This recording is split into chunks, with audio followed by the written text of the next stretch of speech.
I have a message directly from the president. There's a substantial chance of negotiations that may or may not take place with Iran in the near future.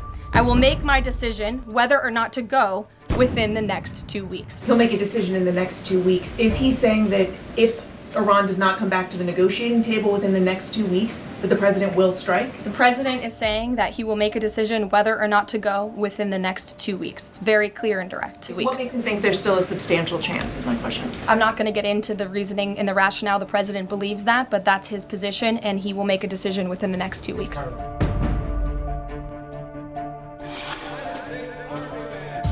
Of the United States of America. What intelligence do you have? Do you have any intelligence that Iran is... The U.S. Army has driven... אבל כשקבעתי את זה, אנחנו הרי לא ידענו בוודאות שנצליח, אף אחד לא יודע. מה אם לא נקבל אור ירוק מהאמריקנים? את יודעת מה התשובה הייתה? אנחנו לא מבקשים אור ירוק. כך או כך אנחנו הולכים לעשות את זה. But believe me, the president is unafraid to use strength if necessary. And Iran and the entire world should know that the United States military is the strongest and most lethal fighting force in the world. And we have capabilities that no other country on this planet possesses. אמריקה באה לעזור לנו והיא עוזרת לנו בצורה נפלאה. והיא תעזור לנו עוד? הביטי, זו החלטה של נשיא טראמפ. טייסים אמריקנים לצד הטייסים שלנו מורידים כטב"מים. כמעט, שום כטב"ם כמעט לא נכנס. אז יש כאן מעורבות אמריקנית חשובה, וגם תמיכה מורלית ופוליטית. את שמעת את הנשיא טראמפ, הוא אמר, go ahead.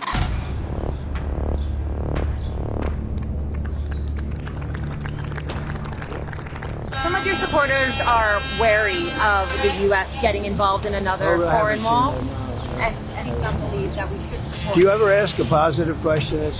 My supporters are more in love with me today. I may have some people that are a little bit unhappy now, but I have some people that are very happy. And there was a poll that just came out today that my approval rating is the highest it's ever been. On Iran. You're a senator who's calling for the overthrow of the government. You're the one who claims about the country.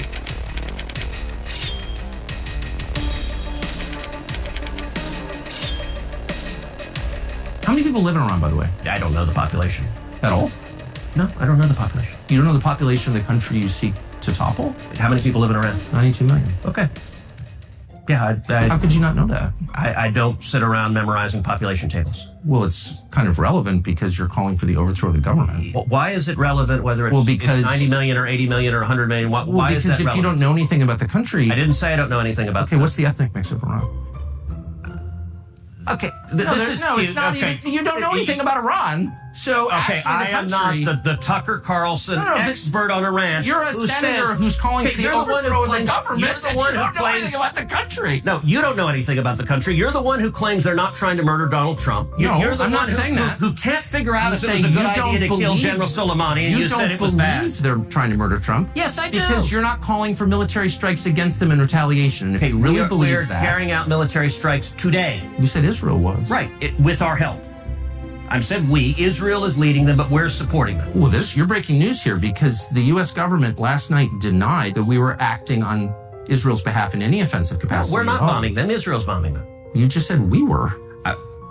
We are supporting Israel. High stakes. You're a senator. If you're saying the United States government is at war with Iran right now, people are listening. Tucker's a nice guy. He called and apologized the other day because he thought he said things that were a little bit too strong, and I appreciated that. And Ted Cruz is a nice guy. I mean, he's been with me for a long time. They did ask Tucker. I said, well, are you okay with nuclear weapons being in the hands of Iran? And he sort of didn't like that. He didn't want to really, but he sort of didn't like that. And I said, well, if it's okay with you, then you and I do have a difference. But it's really not okay with him. It's a 2-week delay with Iran, the result of interventions by the likes of Tucker Carlson, Marjorie Taylor Greene. The president hears all voices across the country, and he makes decisions based on his instincts. So, Rhino warmonger Lindsey Graham, he recently called on the U.S. to go all in. That's quite the lead to a question.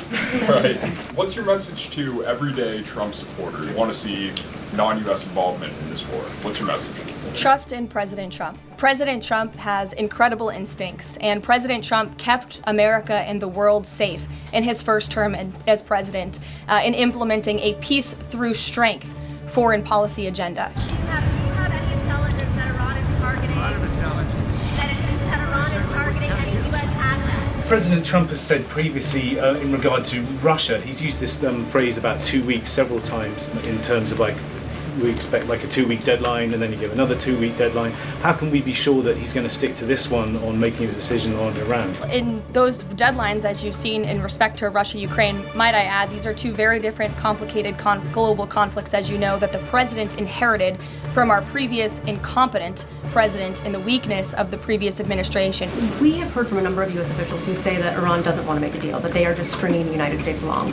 What is to say that they are not going to continue to do so if we continue to give them extensions, now 2 weeks before 60 days? Iran is in a very weak and vulnerable position because of the strikes and the attacks from Israel.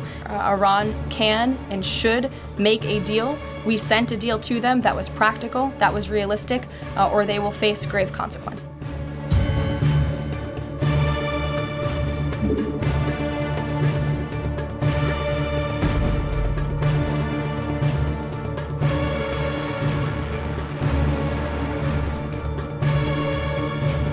When the president says Iran is very close to a nuclear weapon, is he relying on U.S. intelligence or intelligence sharing from an ally to make that assessment?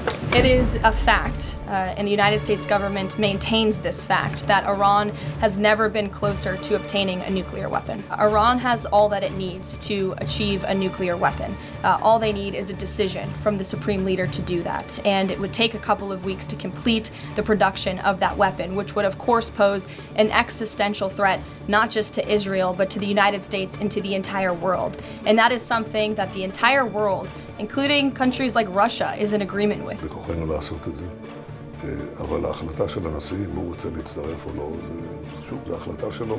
הוא יעשה מה שטוב לארצות הברית, ואני אעשה מה שטוב למדינת ישראל. He gave them the chance to do it through negotiations. They strung him along. You don't string along Donald Trump. He knows the game. I don't want to fight either. I'm not looking to fight. But if it's a choice between fighting and them having a nuclear weapon, you have to do what you have to do.